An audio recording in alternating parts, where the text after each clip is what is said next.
Hello दोस्तों, कैसे आप सब? आशा कि आप सभी अच्छे होंगे।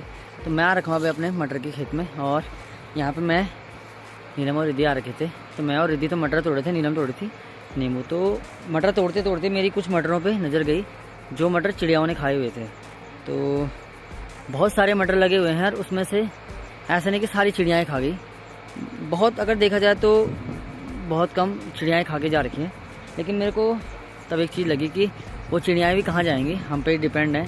क्योंकि जब हम तो एक तो बहुत छोटे किसान हैं, लेकिन जो भी खेती किसानी करते हैं उन पे चिड़ियाएँ, जो भी पशु पक्षी हैं, वो सारे डिपेंड भी उन्हीं पर रहते हैं। क्योंकि किसान को अन्नदाता कहा जाता है। तो जो बड़े किसान हैं तो वो वाकई में अन्नदाता है। लेकिन अगर हम लोग भी थोड़ा थोड़ा ऐसे ही अपने अपने खेतों में कुछ ना कुछ करें, तो भाई अगर 100 चिड़िया होगी, तो अगर 100 खेतों में कुछ ना कुछ बो रखा है, तो 100 चिड़िया एक ही खेत में जाएगी।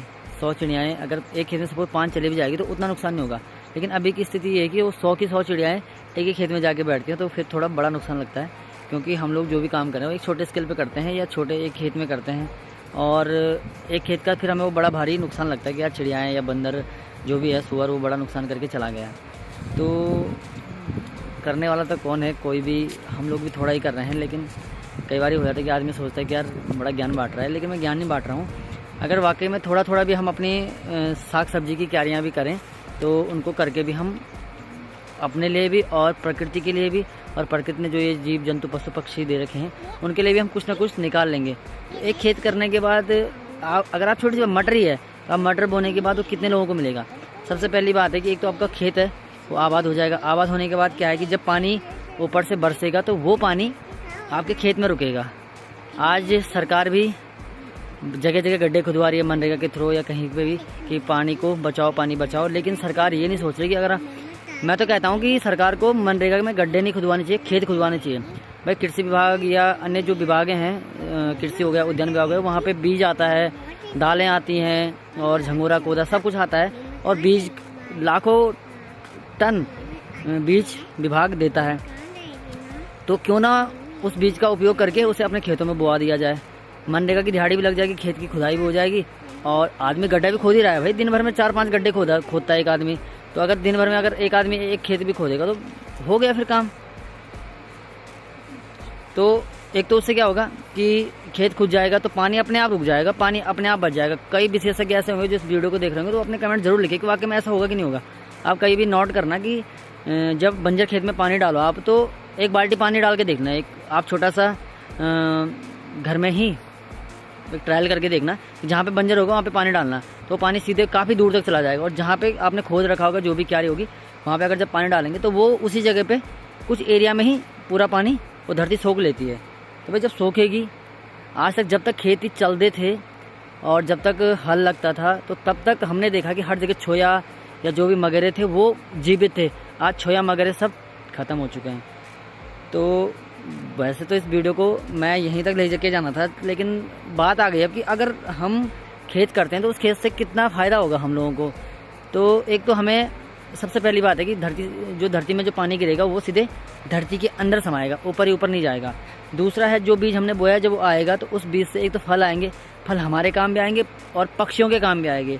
उससे जो घास निकलेगी वो पशुओं के काम आएगी, ठीक है। फिर अगले साल के लिए उसी पे बीज भी निकल जाएगा, और अगर वो सड़ने गलने वाली चीज़ होगी तो वो सड़ गल के उसी खेत में उसकी खाद भी बन जाएगी। तो लगाओ कितना बेनिफिट हम लोगों को मिल जाएगा। तो अगर एक एक खेत की मुहिम भी हम लोग चलाएं कि सिर्फ एक खेत एक आदमी को करना है, तो मेरे हिसाब से काफ़ी खेत आबाद हो जाएंगे।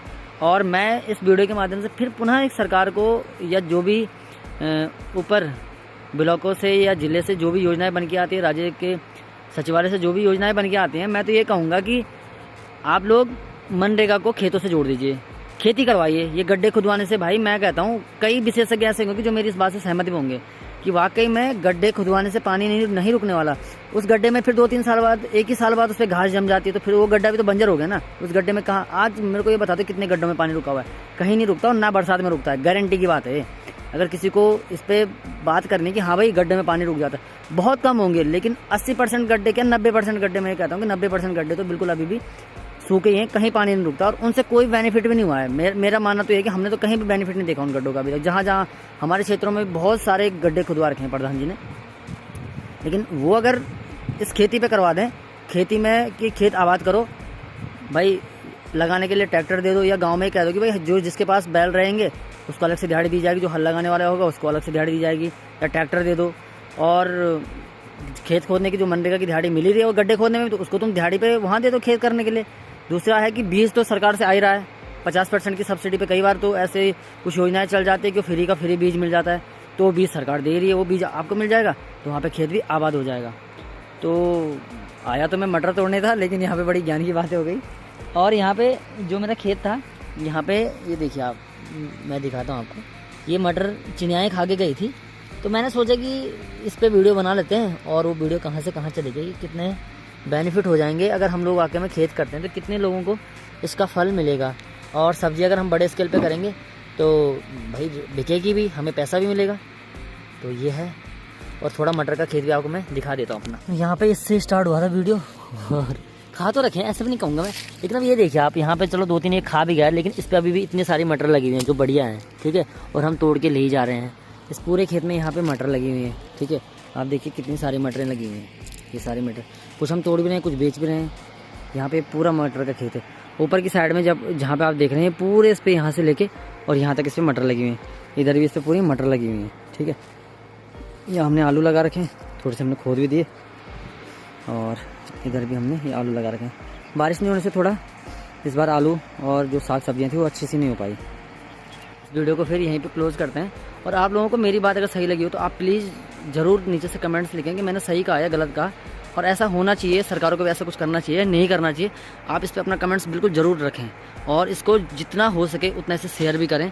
और अगर आप मुझे फेसबुक पे देख रहे हैं तो मुझे फेसबुक पे मेरे विकास भट्ट चैनल को आप फॉलो कर सकते हैं, और कर सकते हैं क्या भाई, करें आप यार, आपके प्यार और आशीर्वाद तो चाहिए। और अगर आप मुझे यूट्यूब पे देख रहे हैं तो मेरे चैनल को सब्सक्राइब करें, बेल आइकन दबा दें, आपको ऐसी नोटिफिकेशन मिलती रहेगी, और जो भी हम वीडियो लेके आते हैं वो आपको आते रहेंगे, क्योंकि हम नेचर से लेके संबंधित हमारे वीडियो होते हैं, क्योंकि हम पहाड़ों में हैं और पहाड़ों के ज़्यादा हमारे काम धाम होते हैं, तो हम पहाड़ों के वीडियो लेके आते हैं, तो आपको दिखाते रहेंगे समय समय पर कुछ ना कुछ, आपको नया कुछ ना कुछ यहाँ का कल्चर देखने को मिलता रहेगा। तो आप ज़रूर सब्सक्राइब करें, सब्सक्राइब के बाद आप बेल आइकन भी ज़रूर दबा दें। और आप अगर फेसबुक में हैं तो मेरे पेज को ज़रूर फॉलो कर लें, वहाँ पर भी आपको ऐसी वीडियो मिलती रहेंगी। तो बहुत बहुत धन्यवाद आप लोगों का, आपने वीडियो वॉच किया। Bye bye.